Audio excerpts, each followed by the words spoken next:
So that's our shed. Just walking around now. This is me two old favourite Fiats. Burnt to the ground. So there's all our planting bins, they're gone. Just looking around, that was one of our sheds, that's gone. The original farmhouse is gone. It's pretty heartbreaking for us all.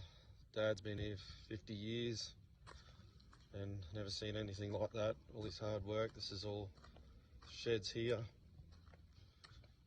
Old tractors, ute. Dad's boat's gone. This is what is left of Conjola Park. This town was completely overrun with the Carawan fire yesterday afternoon, and you can just see the devastation here. There are homes that have been completely gutted by fire, and we've seen these all up and down the suburb. You can see this car here. It shows the intensity and the heat of this fire. The paint has melted off and has run down the road, and it's now solidified. All the street signs have melted off, and there are also, in most places, large trees that are blocking the roads all across this town. So the fire moved incredibly quickly. When the Carawan fire hit yesterday afternoon, it had a pyrocumulus cloud above it. It was generating its own weather. It was very dark and very windy, and it's just moved through this area so quickly. Many of the residents, they were forced to flee down to Lake Conjola on the water, where it's understood many of them still are. If you look just up the driveway, you can see there are some residents that are now returning to assess the damage, but we haven't seen too many people in the area at the moment. Falling trees are still an issue in some of these places.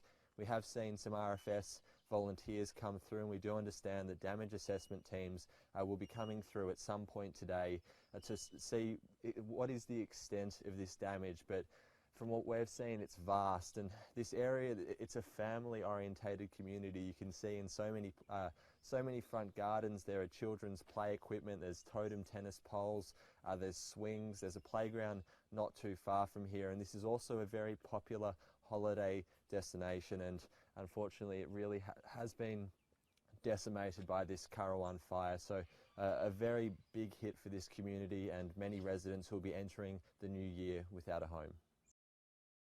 Possible start to 2020 for hundreds of homeowners. A trail of destruction after bushfires ravaged the New South Wales south coast, killing 7 people and destroying 176 properties. This is what's left of the main street of Cobargo, a small village of around 1,000 people in the Bega Valley, nearly 400 kilometres south of Sydney. The fire so fierce it melted the phone booth, leaving buildings in ruins. Now, firefighters have described the speed and intensity of the latest fires as unbelievable, even for eyewitnesses. But astonishing video taken by a crew trapped on the south coast shows, without doubt, exactly how terrifying a firestorm can be. Our chief correspondent Chris Reason reports from Palmer, south of Nowra, where the fire crew faced the fight of their lives. The Central Coast firefighters sent south to help with the Carawan fire were caught on unsealed Hames Road near Nowra. Embers cascade down from a fire off to the left that they can't outrun. Fires on the road already. It storms closer, the radiant heat almost unbearable. Jasper, put the blanket up. Suddenly, it's like driving through hell. This urban fire truck has no sprinkler safety system. They are beyond vulnerable. Flashover, the air so hot, everything explodes. This is life or death. They know how close they came. The cabin could have been a coffin. When we were in there, in the thick of it, we thought that this could be it. The crew managed to escape safe and sound, but it could have been so much worse. This was one of their trucks, completely destroyed. It's believed the brake lines melted and the wheels seized up. How intense were the fires? This is aluminium. It melts at 600 degrees, but the fireys say it was even hotter yesterday. That's like melted wax. This crew forced to abandon the $700,000 fire truck, throw on breathing gear and flee. It had got to a point where it was too dangerous to remain in the vehicle. They abandoned their $700,000 pumper, threw on breathing gear and raced to that truck. It was right on my window. The side of my truck got melted. That video now has gone global, headlining America's nightly news. Tonight, these.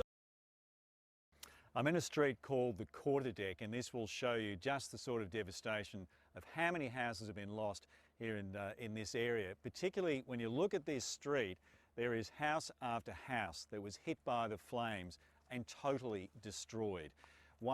Some of 87 houses that have been destroyed here. And some of the families did manage to get out safely. No one was injured, at least in this street anyway.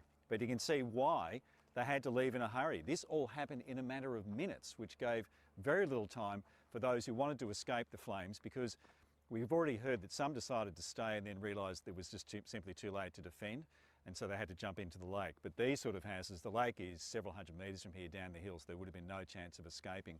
The gentleman who lived here, he makes sculptures for a living, and sadly, not only has he lost his house, but many of his wonderful artworks have gone as well. Have a look at this car though, because not only has the car been destroyed, but that silvery material spilling on the ground is part of the engine block and part of the wheel housing.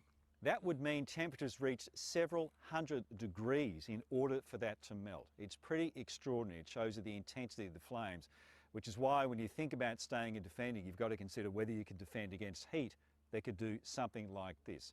This is just one street in this neighbourhood.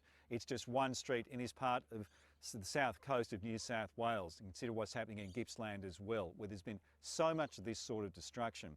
The message I'm also getting from locals though is not only are they starting to recover, they're tired, they want to get more help, they need more support here, but they also are wary because they know that in the weekend coming up, conditions we're told may not just be as bad as they were on New Year's Eve, they could actually be worse, which is why already one man we spoke to this morning who stayed and defended his home on New Year's Eve, he's packing up and getting ready to leave.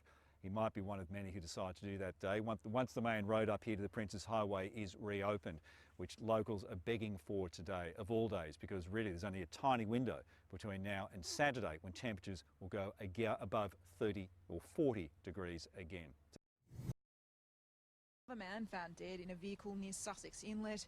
Ambulance officers finding one other body at Kalinga Light. 89 properties around Conjola Park were also destroyed in the devastating blaze. Further south in Bateman's Bay, streets completely wiped out in Rosedale North. 15 homes there burnt to the ground. While the town